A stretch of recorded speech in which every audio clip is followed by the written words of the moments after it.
નમસ્કાર, આપ જોઈ રહ્યા છો ન્યૂઝ 18 ગુજરાતીના તમામ મહત્વપૂર્ણ સમાચારની સાથે હું છું લુબના ખાન। મહત્વપૂર્ણ સમાચાર સામે આવી રહ્યા છે। રાજ્યસભાની ચૂંટણીને લઈને ગુજરાત રાજ્યસભામાં ઓગસ્ટ મહિનામાં 3 સ્થાન ખાલી થઈ શકે છે, જેમાંથી એકને રિપીટ કરવામાં આવશે। ગુજરાતમાં રાજ્યસભાની 3 બેઠકો ખાલી થશે। 2023ના ઓગસ્ટ મહિનામાં આ 3 બેઠકો ખાલી થવાની છે। ત્રણેય બેઠકો પર ભાજપની જીત નિશ્ચિત છે। ભાજપ પાસે 156 બેઠકો હોવાથી જીત નિશ્ચિત માનવામાં આવી રહી છે। 3 માંથી એક વિદેશ મંત્રી જયશંકરને રિપીટ કરવામાં આવશે। ભાજપમાંથી 2 નવા ચહેરાઓને સ્થાન મળી શકે છે। વિજય રૂપાણી કે નીતિન પટેલને તક મળી શકે તેવી સંભાવના બતાવવામાં આવી રહી છે। તો રાજ્યસભાની 11 માંથી 8 ભાજપ અને 3 કોંગ્રેસ પાસે। આ બેઠકો માટે જૂન કે જુલાઈમાં યોજાઈ શકે છે ચૂંટણી।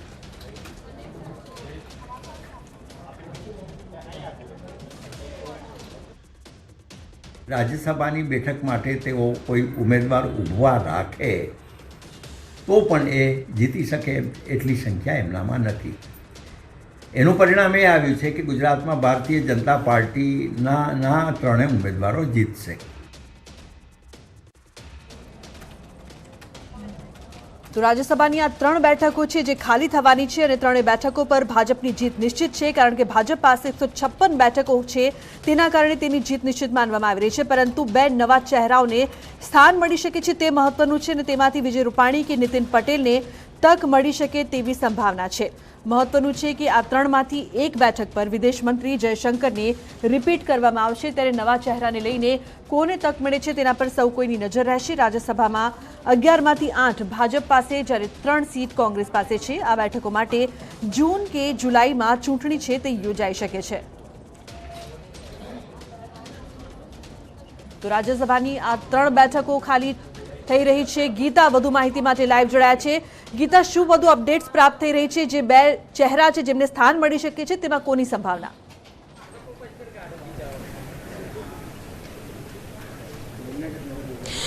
જી, આગામી ઓગસ્ટ મહિનામાં રાજ્યસભાની જે 3 બેઠકો છે થઈ રહી છે, જેમાં હાલ જે કેન્દ્રીય પ્રધાન છે એસ જયશંકર, તેઓને રિપીટ કરવામાં આવશે। જે 2 નવા ચહેરામાંથી જે 2 નવા ચહેરા ચર્ચાઈ રહ્યા છે તેમાં એક પૂર્વ સીએમ વિજયભાઈ રૂપાણી અને ડેપ્યુટી સીએમ નીતિનભાઈ પટેલનું નામ ચર્ચામાં છે। બાકીની જે 2 બેઠકો છે તેમાંથી એક નવા ચહેરા તરીકે કાં તો ડેપ્યુટી સીએમ નીતિન પટેલ અથવા તો પૂર્વ સીએમ વિજય રૂપાણીને સ્થાન મળી શકે તેમ છે। ઓગસ્ટમાં ભલે રાજ્યસભાની બેઠકો ખાલી થઈ રહી હોય, પરંતુ ભાજપ પાર્ટી દ્વારા રાજ્યસભાની સીટો માટે પસંદગીની પ્રક્રિયા અત્યારે જે શરૂ કરી દેવામાં આવી છે। મેં આપણે કહ્યું તેમ એસ જયશંકરને રિપીટ કરવામાં આવશે। અન્ય 2 બેઠકો છે તેમાંથી નિશ્ચિતપણે એક બેઠક પૂર્વ સીએમ અથવા તો ડેપ્યુટી સીએમને ફાળે જાય તેવી શક્યતા છે। સાથે સાથે એ પણ જણાવવા માંગીશ કે આગામી 2024ના એપ્રિલ મહિનામાં અન્ય 4 બેઠકો રાજ્યસભાની ખાલી થઈ રહી છે, જેમાં હાલના 2 કેન્દ્રીય મંત્રીઓ છે પુરુષોત્તમ રૂપાલા અને મનસુખ માંડવિયા, જેઓ રાજ્યસભામાંથી ચૂંટાઈને કેન્દ્રમાં જેઓ સ્થાન મેળવ્યું છે તે સીટો ખાલી થશે। તો સાથે સાથે કોંગ્રેસના અમી યાજ્ઞિક અને નારાયણ રાઠવાની સીટ પણ ખાલી થશે। જ્યાં સુધી 2023ના ઓગસ્ટ મહિનાની વાત છે ત્યાં સુધી રાજ્યસભાની 3 સીટો ખાલી પડશે। એસ રવિશંકરને ફરીથી રિપીટ કરવામાં આવશે અને અન્ય 2 સીટોમાંથી એક ચહેરો તદ્દન નવો આવશે, જ્યારે બીજી બેઠક માટે પૂર્વ સીએમ અથવા તો ડેપ્યુટી સીએમને લેવાશે। જી બિલકુલ, આભાર આ સમગ્ર માહિતી બદલ ગીતા। તો જેવી રીતે ચહેરા છે તે રિપીટ કરવામાં આવશે, નવા ચહેરાની પણ પસંદગી કરવામાં આવશે।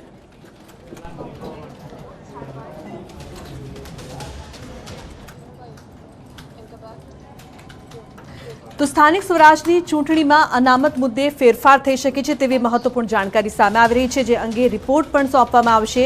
તો મહત્વના સમાચાર, ગ્રામ પંચાયતની ચૂંટણીમાં ઓબીસી અનામત મુદ્દે મોટી ખબર સામે આવી રહી છે। સ્થાનિક સ્વરાજની ચૂંટણીમાં અનામતમાં ફેરફાર થઈ શકે છે। ફેબ્રુઆરીના અંત સુધીમાં સરકારને રિપોર્ટ સોંપાશે। ઝવેરી કમિશનના રિપોર્ટ બાદ જ યોજાશે પંચાયતની ચૂંટણી। પંચની ભલામણના આધારે અનામત નક્કી કરવામાં આવશે। લોકલ બોડી ઇલેક્શનમાં ભલામણ બાદ નક્કી થશે। સ્થાનિક સ્વરાજની ચૂંટણી 6 મહિના વિલંબિત થઈ શકે છે। તો આગામી ફેબ્રુઆરી મહિનાના અંતિમ સપ્તાહમાં ઝવેર કમિશનનો રિપોર્ટ સરકારને સોંપાશે। આ રિપોર્ટ વિધાનસભામાં રજૂ કર્યા બાદ રાજ્યની ગ્રામ પંચાયતો અને નગરપાલિકાઓમાં ઓબીસી અનામતને લઈને બેઠકોમાં ફેરફાર આવશે। ત્યાં સુધી ગ્રામ પંચાયતોમાં તલાટી અને નગરપાલિકાઓમાં રહેશે વહીવટદારોનું રાજ।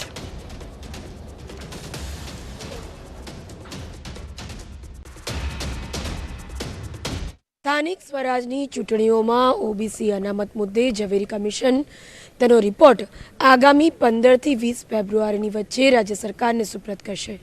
ત્યારબાદ આ રિપોર્ટ વિધાનસભા ગૃહમાં રજૂ થશે અને વિધાનસભા ગૃહમાં રિપોર્ટ રજૂ થયા બાદ નક્કી થશે કે વસ્તી આધારિત ઓબીસી અનામત સ્થાનિક સ્વરાજની ચૂંટણીમાં કેટલું આપવું.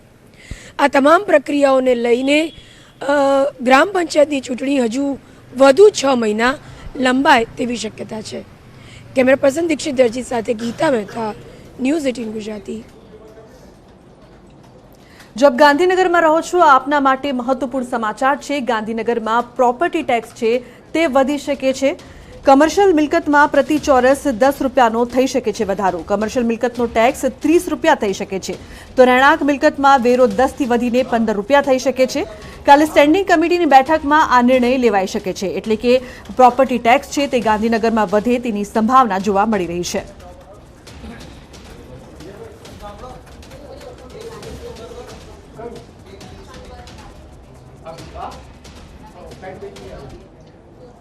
તો ચૂંટણીમાં શિસ્ત ભંગ કરનાર સામે હવે કાર્યવાહી થઈ શકે છે તેવા મોટા અને મહત્વપૂર્ણ સમાચાર સામે આવી રહ્યા છે. ડિસેમ્બરમાં 5 સભ્યોની શિસ્ત સમિતિ બનાવવામાં આવી હતી. 19 જાન્યુઆરીના રોજ મિટિંગમાં 71 જેટલી અરજીઓ મળી હતી, જેમાં 95 નામ સામે આવ્યા હતા, જેમાંથી 33 લોકોને કોંગ્રેસમાંથી સસ્પેન્ડ કરવામાં આવ્યા છે. આ ઉપરાંત 18 લોકોને ફરી બોલાવવામાં આવ્યા છે. 2 જિલ્લા હોદ્દેદાર પ્રમુખ છે જેમને સસ્પેન્ડ કરવામાં આવ્યા છે.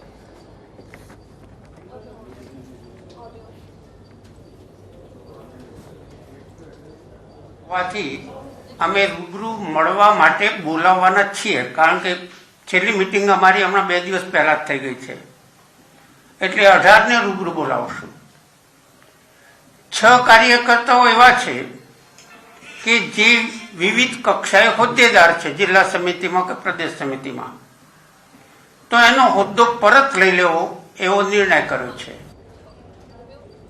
તો અમદાવાદમાં આમ આદમી પાર્ટી દ્વારા પત્રકાર પરિષદ યોજવામાં આવી હતી, જેમાં ઈસુદાન ગઢવી દ્વારા આકરા પ્રહાર પણ કરવામાં આવ્યા હતા. મહત્વનું છે કે ઈસુદાન ગઢવીએ આ પત્રકાર પરિષદમાં તંત્ર પર આકરા પ્રહાર કર્યા. ઉચ્ચ અધિકારીઓની જાસૂસી અને કથળેલી કાયદો વ્યવસ્થાને લઈને મુખ્યમંત્રીને મોનિટરિંગ કરવા માટે તેમણે અપીલ પણ કરી છે.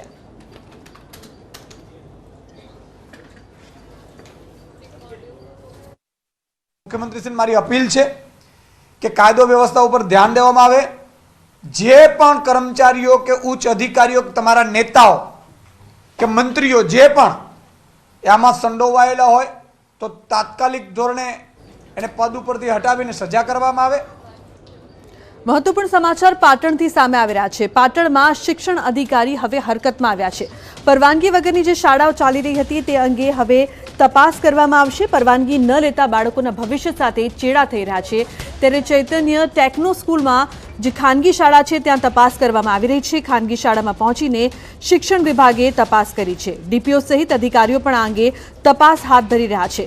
બાળકોના ભવિષ્ય સાથે જે પ્રકારથી ચેડા કરવામાં આવી રહ્યા છે તે અંગે હવે શિક્ષણ અધિકારીઓ દ્વારા તપાસ કરવામાં આવશે. સાથે જ આ શાળાઓ વિરુદ્ધ કાર્યવાહી પણ કરવામાં આવશે. તો ડીપીઓ સહિત અધિકારીઓએ તપાસ હાથ ધરી છે. મહત્વનું છે કે પાટણમાં પરવાનગી વગરની શાળાઓ ચાલી રહી છે, જેમાં ચૈતન્ય ટેકનો સ્કૂલ નામની ખાનગી શાળામાં તપાસ કરવામાં આવી રહી છે. ખાનગી શાળામાં પહોંચીને શિક્ષણ વિભાગ તપાસ કરી રહ્યું છે કે ક્યારથી આ શાળા ચાલી રહી છે અને જે બાળકો છે તેમના ભવિષ્ય સાથે જે પ્રકારથી ચેડા કરવામાં આવી રહ્યા છે, ત્યારે તમામ શાળાઓ અને જે લોકો છે તેમની વિરુદ્ધ કાયદેસરની કાર્યવાહી કરવા માટે શિક્ષણ અધિકારી હવે હરકતમાં આવ્યા.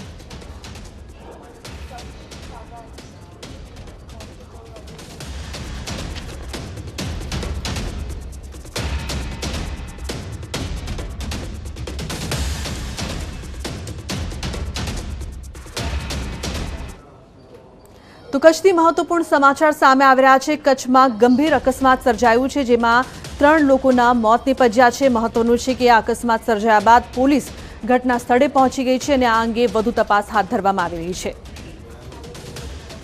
તો 3 લોકોના મોત થયા છે. અકસ્માતમાં 3 લોકોના મોત થયા છે, ત્યારે પરિવારમાં હાલ શોકનો માહોલ છે. ખાવડા નજીક બાંધા ગામ પાસે આ અકસ્માત સર્જાયો છે, જેમાં 3 લોકોના મોત નીપજ્યા છે. મહત્વનું છે કે અકસ્માત બાદ પોલીસ ઘટના સ્થળે પહોંચી ગઈ છે અને કાર્યવાહી કરવામાં આવી રહી છે.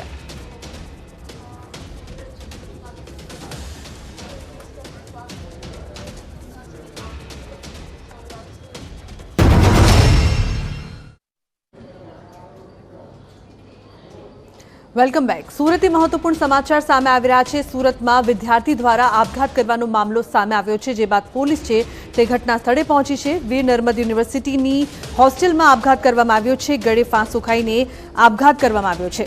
તો વિદ્યાર્થીનીના આપઘાત પાછળનું કારણ શું છે તે હજુ સુધી જાણવા નથી મળ્યું. વેસુ પોલીસે આ મામલે વધુ તપાસ હાથ ધરી છે. તો સમરસ હોસ્ટેલમાં વિદ્યાર્થીની દ્વારા આપઘાત કરવાની ઘટના સામે આવી છે. મહત્વનું છે કે આ વિદ્યાર્થીનીએ કેમ આપઘાત કર્યો છે તે અંગે હાલ અનેક સવાલ ઉપસ્થિત થઈ રહ્યા છે.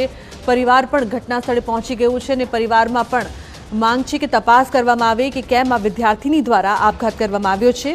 વીર નર્મદ યુનિવર્સિટીમાં આ વિદ્યાર્થીની અભ્યાસ કરી રહી હતી અને અચાનક તેણે ગળે ફાંસો ખાઈને આપઘાત કરી દીધો છે. વેસુ પોલીસે હાલ આ મામલે વધુ તપાસ શરૂ કરી છે.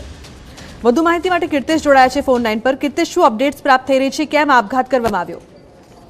બિલકુલ લુબના, સુરતના વીર ગુજરાત દક્ષિણ યુનિવર્સિટીના સમરસ ગર્લ્સ હોસ્ટેલ ખાતે 7મા માળ ખાતે રહેતી પાર્ટી નામની યુવતી છે કે જેનું નામ છે પાર્ટી દેવાંશી, કે જે મૂળ અવાડાંગની છે અને કહી શકાય એન્જિનિયરિંગમાં અભ્યાસ કરતી હતી. પહેલા વર્ષમાં એસવીએનઆઈટીમાં અભ્યાસ કરતી હોવાને લઈને આ સમરસ હોસ્ટેલમાં રહેતી હતી. આજે બપોર બાદ તેને પોતાની રૂમમાં દુપટ્ટા વડે ગળે ફાંસો કોઈ આપઘાત કરી લીધો હતો, જેને લઈને સમગ્ર યુનિવર્સિટી કેમ્પસમાં ચકચાર મચી જવા પામ્યો હતો. કારણ કે એન્જિનિયરિંગ કોલેજની ફર્સ્ટ યરની આ વિદ્યાર્થીની હતી. તેને જે પગલું ભર્યું છે તેને લઈને હોસ્ટેલમાં રહેતી તમામ વિદ્યાર્થીનીઓ સ્તબ્ધ થઈ ગઈ છે. કારણ કે આ પગલું ભર્યું તો કેમ, કારણ કે આ મામલે હજુ સુધી કોઈ જાણકારી બહાર આવી નથી, પણ યુવતીના આપઘાતને લઈને કહી શકાય ચકચાર મચી જવા પામી છે. લુકના જી બિલકુલ, આભાર આ સમગ્ર માહિતી બદલ.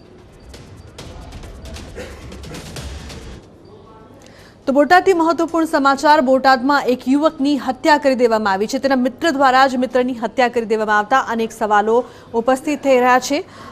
મહત્વનું છે કે બોટાદ શહેરમાં હત્યાની ઘટનાઓ વધી રહી છે, ત્યારે 16 ડિસેમ્બરે ગુમ થયેલ યુવાનની તેના મિત્ર દ્વારા જ હત્યા કરવામાં આવી. જૂની અદાવતને કારણે હત્યા કરી હતી. હરણકુઈના નવહથ્થા મંદિરથી મૃતકના કંકાલ મળી આવ્યા છે. ત્યારે બોટાદ પોલીસે 3 શખ્સો સામે ફરિયાદ નોંધીને વધુ તપાસ હાથ ધરી છે.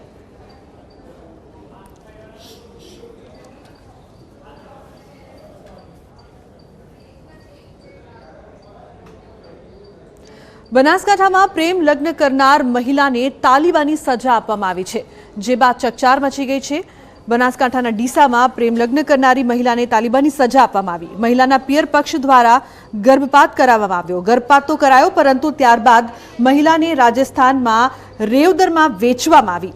મહિલા પોલીસના શરણે પહોંચી તો તેની ફરિયાદ લેવામાં ન આવી, તો મહિલા કોર્ટના શરણે પહોંચી હતી અને કોર્ટના હુકમ બાદ ડીસા તાલુકા પોલીસ ડોક્ટર અને 4 મહિલા સહિત 9 ઈસમો સામે ફરિયાદ નોંધાવવામાં આવી હતી.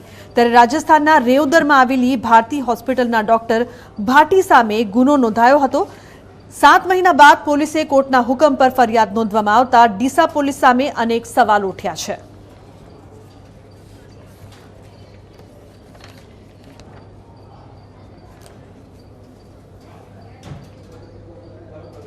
નવસારીમાંથી માનવતાને શર્મસાર કરતી એક ઘટના સામે આવી છે.